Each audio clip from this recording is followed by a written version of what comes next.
I don't think that there is a solid way to prevent yourself from tracking.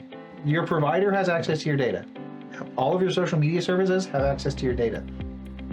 The random apps you're installing that have nothing, that you're not putting your personal information into directly, Have could also access be to your tracking. data. Like it's wide open. You're part of it now. You're a little cog in a very big wheel. Yeah, you should be using a virtual private network if there's any kind of remote work happening. Yeah. Anyone who's doing remote work should be using a company device that is closely monitored. They shouldn't be using personal devices for anything. If your data is super sensitive, if you've got the next $1 billion software idea and you're worried about a competitor in the space hacking your servers and stealing it, well, first of all, they're probably not going to.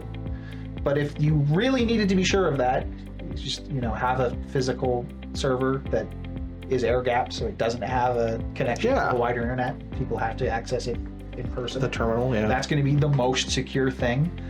More realistically, most companies aren't going to need that. What can you do to protect your data?